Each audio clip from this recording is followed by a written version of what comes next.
레위기서 10장 1절서부터 11절까지의 말씀을 제가 읽고 말씀을 나눕니다. 아론의 아들 나답과 아비후가 각기 향로를 가져다가 여호와께서 명령하시지 아니하신 다른 불을 담아 여호와 앞에 분향하였더니 불이 여호와 앞에서 나와 그들을 삼키매 그들이 여호와 앞에서 죽은지라. 모세가 아론에게 이르되 이는 여호와의 말씀이라 이르시기를 나는 나를 가까이 하는 자 중에서 내 거룩함을 나타내겠고 온 백성 앞에서 내 영광을 나타내리라 하셨느니라. 아론이 잠잠하니 모세가 아론의 삼촌 우시엘의 아들 미사엘과 엘사반을 불러 그들에게 이르되 나와 너희 형제들을 성소 앞에서 진영 밖으로 메고 나가라 하매 그들이 나와 모세가 말한 대로 그들을 옷 입은 채 진영 밖으로 메어내니 모세가 아론과 그의 아들 엘르아살과 이다말에게 이르되 너희는 머리를 풀거나 옷을 찢지 말라. 그리하여 너희가 죽음을 면하고 여호와의 진노가 온 회중에게 미침을 면하게 하라. 오직 너희 형제 이스라엘 온 족속은 여호와께서 치신 불로 말미암아 슬퍼할 것이니라. 여호와의 관유가 너희에게 있은즉 너희는 회막문에 나가지 말라. 그리하면 죽음을 면하리라. 그들이 모세의 말대로 하니라. 여호와께서 아론에게 말씀하여 이르시되 너와 네 자손들이 회막에 들어갈 때에는 포도주나 독주를 마시지 말라. 그리하여 너희 죽음을 면하라. 이는 너희 대대로 지킬 영원한 규례라. 그리하여야 너희가 거룩하고 속된 것을 분별하며 부정하고 정한 것을 분별하고 또 나 여호와가 모세를 통하여 이 모든 규례를 이스라엘 자손에게 가르치리라. 아멘. 오늘 10장에 위임식의 사건 속에서 일어났던 일, 이것을 가만히 보면 갑자기 영광스러운 분위기가, 찬란했던 분위기가 찬물을 끼얹는 듯한 그런 깊은 슬픔과 비극적인 사건으로 진행된 것을 볼 수 있습니다. 아론에게 있어서의 두 아들은 얼마나 대단한 아들이고 자랑스러운 아들이었을까 생각해 보면 참 아론이 그 현장에서 두 아들이 죽은 것을 보면서 아비의 마음으로 어땠을까? 그리고 또 그 동생 엘르아살과 이다말은 자기의 두 형이 불을 분향을 하다가 성소죠, 지성소가 있고 성소에서 분향을 하다가 그냥 죽어버린 이 사건을 보면서 얼마나 떨렸을까. 이 떨림이라는 것은 아마 상상도 하지 못했을 그런 떨림이 그 남은 두 아들에게도 있었을 것입니다. 참 이 두 사람 어떻게 해서 다른 불을 드렸을까? 분명히 하나님께서 하나님의 불을 드리라고 이미 말씀하셨는데 그 불은 여기 안에 있는 불이 아니라 밖에 번제단에 하나님이 내려주셨던 그 불을 가지고 와서 이렇게 불을 담는 그릇에다가 불을 들고 와서 그 불을 가지고 아침과 저녁에 분향하게 되어 있는 그 분향단에 분향하는 것, 이것이 두 사람이 해야 될 일이었습니다. 그러니까 매일 아침 저녁으로 이 불을 가져다가 분향한다는 것이 뭐 늘 하던 일이니까 한다 그렇게 생각하면은 쉽게 생각할 수도 있지만 아직 익숙하지 아니한 그들에게는 쉽지 않은 일이었을 거라 생각을 합니다. 아직은. 왜냐하면 지금 위임식 기간 그리고 일주일이 끝나고 8일째니까 아직은 그들의 삶 가운데서 뭔가 이게 내 사명이다. 이게 내 일이다. 그래서 어디 가까운 곳에 있는 다른 불을 그들이 뭐 피웠던지 가져왔던지 오늘 본문에 자세히 나와 있지 않아서 어떤 불인지는 모릅니다. 그러나 분명한 것은 하나님 명령한 불은 아니라는 데 분명한 오늘 본문이 있습니다. 왜 그랬을까? 또 왜 그들은 이런 일을 저질러서 이런 비참한 비극을 그들뿐만이 아니라 이스라엘 전체 사람들을 갑자기 찬물을 쫙 끼얹는 듯한 그런 분위기를 만들어냈을까? 이들만의 문제일까? 이 두 사람만이 어리석고 또 부족하고 생각이 짧아서 그런 것일까? 꼭 그런 것만은 아닐 거라고 생각을 합니다. 만약에 제가 이 시대에 살았더라면 저는 여기 나와 있는 나답과 아비후보다도 아마 훨씬 더 진작에 이렇게 죽었어야 했지 않았을까 생각해 봅니다. 아마 10번이라도 죽었을 것 같아요. 결국은 여기서 나와 있는 이 하나님의 거룩에 대한 부분을 첫 출발부터 제사장들과 이스라엘에게 하나님은 명확하게 보여주셨습니다. 내가 누구냐와 너희가 누구냐라는 것과 또 하나는 내가 원하는 것이 무엇이냐와 너희들이 원하는 것이 무엇이냐가 충돌될 때 어떻게 해야 되느냐에 대하여 하나님 명확하게 출발선에서부터 말씀해 주셨습니다. 출발선이 흐리멍덩하면 그 결과는 말할 것도 없습니다. 엉망진창이 될 것입니다.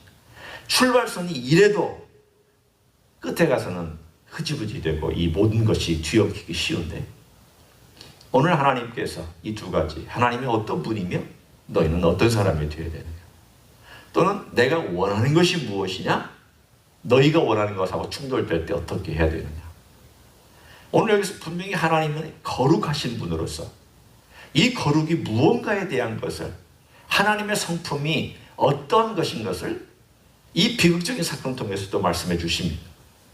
우리는 하나님 불로 임하소서 불로 충만하게 하소서 우리는 찬양도 하고 성령의 불로 충만하게 해달라고 기도도 합니다. 근데 제가 어제 가만히 생각을 해봤습니다. 불로 충만하다. 과거에 아무 생각도 없이 불로 충만하게 해달라고 찬양하고 기도하는 것이 얼마나 위험한 일이었는가를 가만히 생각했습니다. 내가 제대로 회개하지 않고 내가 제대로 하나님의 거룩도 모르면서 불로 충만하게 해달라는 것이 이게 위험한 일이었구나. 그때 불로 충만하지 않기를 참 다행이다 라는 생각을 제가 이렇게 피식거렸습니다. 불로 충만하다는 것이 한편으로는 좋은 거죠. 성령으로 충만해지고 또 충만해야 우리가 이 세상도 이기고 또 충만한 삶을 통하여 우리가 하나님께 기도도 할 수 있기 때문이죠. 그러나 내 삶이 오늘 본문에 있는 것처럼 나답과 아비후처럼 내 생각으로 내가 원하는 것을 여전히 진행하면서 불은 충만하게 달라. 죄는 회개하고 고치지 않으면서 불은 충만하게 달라. 그러면 그 충만이 들어와서 나하고 만약 가정법입니다. 그 충만이 들어와서 내 그 문제하고 부닥쳤을 때에 어떻게 되었을까? 아마도 나답과 아비후처럼 혹시 이런 일이 있을 수도 있지 않았었을까? 두려운 거죠.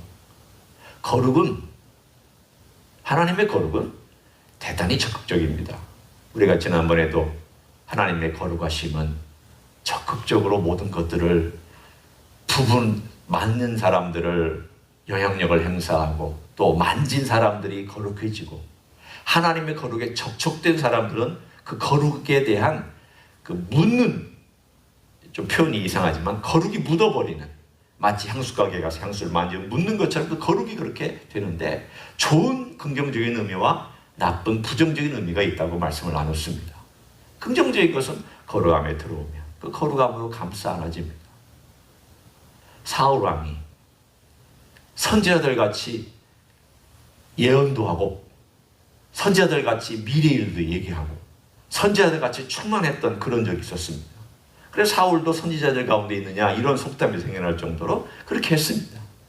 그러나 또 한편으로 거룩은 하나님의 그 거룩의 길에 대하여서 그 말씀의 수준에 따라가지 못하고 자기 원하는 데 있을 때에 그 거룩으로 말미암아 이런 결과들이 나타날 수 있다는 것을 성경은 분명히 말씀합니다.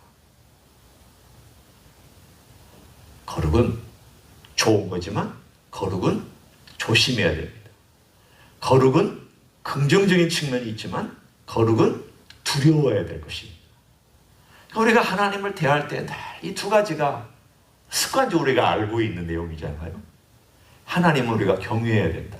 늘 입술로 경외하라, 하나님을 두려워해라 라고 말하지만, 그러나 진작 사건 속에 나타난 이런 사건들을 보면 그 두려움이라는 것이 얼마나 두려운 것인지를 알 수가 있습니다. 아론의 마음이 얼마나 떨렸을까? 그 동생들의 마음이 얼마나 떨렸을까? 하나님 아버지 앞에 있다는 것이 이런 일이라면 내가 하나님을 정말 섬겨야 될까? 그렇잖아요. 조금만 잘못하면 죽을 수도 있는데, 조금만 잘못하면 이렇게 형들처럼 즉시 그냥 죽어버리는데 어떻게 하지? 나 제대로 섬길 수 있을까? 내 평생 동안 하나님을 제대로 따라갈 수 있을까? 그런 마음이 들지 않을까요? 근데 그런 마음이 당연하다는 거예요. 그런 마음이 없이 사는 게 더 안 되는 일이죠. 하나님을 아무렇게나 섬기고, 하나님 앞에 와서 뭐든 자기가 원하는 대로 다 하고, 하나님을 교회를 다니면서도 예수 믿는 사람인지 아닌지 도대체 구분이 안 될 정도로 살아가는 그 자체가 문제지, 내가 하나님을 이렇게 섬겨도 될까? 내가 하나님을 이렇게 섬기는 것이 혹시 문제가 안 될까? 그런 마음을 가진 사람은 오히려 하나님께서 도와주시지 않을까요? 오늘 본문에 우리들에게 이 사건은 바로 그런 부분들을 얘기합니다. 거룩한 하나님께서 우리들의 삶에 거룩을 요청하시죠. 그 부분이 어디 있냐면 3절에 나와 있는 모세가 아론에게 일러준 여호와의 말씀입니다. 이르시기를, 나는 나를 가까이 하는 자 중에서 내 거룩함을 나타내겠고 온 백성 앞에서 내 영광을 나타내리라. 그러니까 하나님께서 이 거룩에 대하여, 하나님의 거룩을 섬기고 이 거룩에 대하여 얘기하고 이 거룩을 드러내야 될 가까이서 섬기는 모든 자들에게 하나님은 거룩함을 드러내시는데, 이 거룩함을 너희들이 좋은 통로가 되어서 드러낼 때는 얼마든지 여한 없이 내가 네 거룩을 좋은 것으로, 긍정적인 것으로, 멋진 것으로, 축복으로, 그리고 안정으로, 평화로, 염려 없는 이 세상을 능히 이길 수 있는 것들로 내 거룩을 드러내 주겠다. 그러나 그렇지 않을 때에는 이 거룩은 오히려 여기가 삼키는 불로 나타난다고 말씀하는데, 삼키는 불로, 그리고 심판의 불로 나타날 수 있다는 것을 하나님은 우리들에게 보여주고 있습니다. 하나님은 거룩하신 분입니다. 하나님은 우리가 가볍게 여길 분이 아닙니다. 제일 간단하게 표현하면 이렇게 우리가 늘 말할 수 있는 표현처럼 말하면 됩니다. 하나님은 하나님이십니다. 하나님을 인간으로 대우하면 안 됩니다. 하나님을 함부로 대우하면 안 됩니다. 그러니까 우리가 늘 마음속에 내가 하나님을 하나님으로 정말 대접해드리고 있는가? 우리 예수님도 마찬가지입니다. 예수님을 예수님으로 정말 잘 대접해드리고 있는가? 우리가 이거 한 가지만 해도 고민하고 생각하고 여기에 깊이 마음을 둔다면 우리가 언뜻 행동했다가도 이거 잘못된 것이 아닐까? 라고 자기 자신을 돌아볼 것이 될 것이며, 내가 어떤 행동을 취하려 하다가도 아니지, 이렇게 하면 안 되지라고 우리가 멈칫거리는 그런 행동들이 있을 것입니다. 오늘 다른 부를 드린 이 두 사람, 하나님의 거룩을 모르는 건 아니었지만 정확하게 그 거룩을 삶 가운데서 실천하지 못했습니다. 하나님이 원하시는 두 번째 질문에 대하여 그들이 등한시했다는 것은 하나님을 등한시했다는 뜻입니다.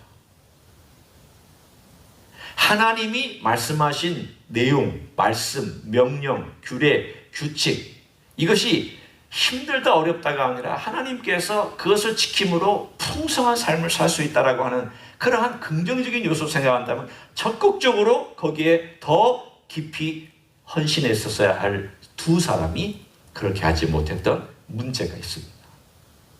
오늘 여기를 우리는 그것을 뭐라고 별명을 지을 수 있느냐? 귀차니즘이라고 얘기할 수 있습니다. 편의주의라고 얘기할 수 있습니다. 이 두 사람이 가지고 있는 하나님의 명령과 내가 원하는 어떤 편리가 부닥쳤을 때 하나님이 원하는 것을 할 것이냐, 아니면 내가 원하는 것을 우선하고 하나님 거는 나중에 하죠. 시간이 되면 하죠. 여건이 되면 하겠습니다. 라고 하나님의 것을 뒤로 놓았을 때 인간의 것이 앞고 내 것이 앞에 가고 내 원하는 것이 앞에 가고 하나님 것을 뒤에 갔을 때 이건 항상 밀리게 되어 있습니다. 왜냐하면 딱 급한 거, 그리고 내가 처리해야 될 거, 나에게 필요한 것, 심지어는 필요조차도 하나님을 뒷전에 놓을 때 사용되기도 합니다. 하나님 거 필요해요. 그럼 다 해버립니다. 그리고 하나님을 뒷전에 놓을 수가 있습니다. 그 필요조차도. 우리 예수님은 뭐라고 말씀하셨는가? 사람이 떡으로만 살 것이 아니요 라고 말씀하셨습니다. 떡은 필요합니다. 정말 우리가 먹고 살아야 될 것입니다. 당장의 생명입니다. 오늘 먹어야 될 일용할 양식입니다. 그 일용할 양식조차도, 그 필요조차도, 절실한 필요조차도 하나님보다, 하나님의 말씀보다 앞서지 마라. 가만히 생각하면 무서운 말씀이죠. 두려운 말씀이에요. 내가 그렇게 살았을 거라고 생각하면 한편으로 나는 그렇게 살지 못했어. 나는 나답과 아비후 같아. 나는 나답과 아비후처럼 내 필요를 앞세우고 내가 지금 이것은 어쩔 수 없습니다라고 하는 그런 사람 아니었을까? 하나님의 명령은 희미하게 보이고 내 것을 앞세운 그런 사람이 아니었을까? 신약 시대에 살면서 제가 기회를 또 갖게 된다는 것이 한편으로는 감사, 한편으로는 또 두려운 마음도 있습니다. 왜냐하면 하나님은 동일하신 하나님이신데 신약 시대에 우리에게 은혜를 주셔서 참 많이 참고 계시지만, 그러나 하나님의 참고 있음을 당연히 여긴다면 어떤 일이 날까? 하나님께서 이렇게 당연하게 여기시는 그 태도에 대해서 뭐라고 하나님 말씀하실까? 아마 이렇게 말씀하실지 모르죠. 내가 너한테 기회를 많이 줬다. 너 뭐 했냐? 그 찬송에 그런 거잖아요. 내 너를 위하여 피 흘려 죽었는데 너 나를 위해서 뭐 했냐라고 만약 주님께서 계속 물으신 거기에 대해서 어느 순간이간 그래도 깨닫고 이렇게 살아서는 안 되겠다. 주님을 위해서 살아야 되겠다고 돌아왔다면 참 그건 귀한 기회를 얻은 거지만, 그렇지 못했다면 이 모든 것들이 어떻게 나중에 한꺼번에 그 사람의 인생에 다가와서 그 사람에게 어려운 일을 당하게 할까 생각하면 두려운 마음이 있습니다. 오늘 하루 하나님께서 기회를 주셨습니다. 은혜의 기회입니다. 돌아볼 기회입니다. 하나님 아버지 앞에 거룩하게 설 기회입니다. 거룩은 긍정적이고 적극적인 것을 우리들에게 요구합니다. 그 길을 따라가라고. 오늘도 다른 불 들이지 마시고 하나님의 불 의지해서 하나님의 성령께서 내게 깨닫게 해주실 때, 그리고 내 머릿속에 들어오게 해주실 때, 그렇다, 이건 내 문제구나. 하나님이 거룩의 문제가 아니라 내가 거룩하지 않아서 생긴 문제구나. 이제 오늘부터라도 이 문제에서만큼은 거룩할 길을 걸어가야 되겠다. 이런 결심과 이런 변화와 이런 놀라운 전환의 삶을 살아가시기를 우리 주 예수 그리스도의 이름으로 간절히 축원합니다. 기도하겠습니다. 하나님, 우리는 나답과 아비후처럼 내 원하는 것이나 내 필요를 앞세워 하나님의 원하는 것이나 하나님의 필요를 뒷전에 놓을 때가 참 많습니다. 나답과 아비후처럼 살아갈 때가 많습니다. 그런 인생을 주님께서 봐주시고 관용해 주셔서 지금까지 오게 해주신 것을 감사합니다. 기회를 주심을 감사합니다. 회개할 기회, 돌아볼 기회, 거룩을 추구할 기회, 주님을 바라볼 수 있는 기회를 주심을 감사합니다. 오늘 하루도 우리 한 사람 한 사람이 주님께서 주신 기회에 주님 앞에 더 깊이 나아갈 수 있기를 원합니다. 다른 걸 드리는 편리주의나 편의주의에 살지 않게 하여 주시고 온전히 하나님의 불 의지하고 하나님의 뜻 의지하고 하나님의 말씀 의지해서 그 뜻대로 살아가는 하나님의 종들이 되게 하여 주시옵소서.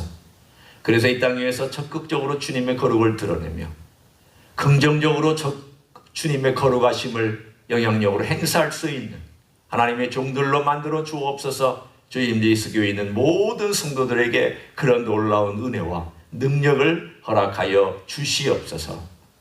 이제는 우리 구주 예수 그리스도의 은혜와 하나님 아버지의 극진하신 사랑과 성령 하나님 교통하심의 역사가 오늘 우리의 삶 속에서 우리 하나님께서 행하시는 그 놀라운 일들과 충만케 하심, 우리가 바라보기 전에 먼저 내 죄 용서하고 주님의 뜻을 좇으려고 겸비하게 주님 바라보며 주님의 은혜를 사모하고 주님의 거룩을 사모하여 그 거룩한 길을 걸어가기를 소원하는 가정에서 예배드리는 모든 종들 위에와 주 임재이스교회 위에와 이민교회들과 한국교회들과 선교사님들 위해 이제부터 영원히 함께 하실지어다. 아멘.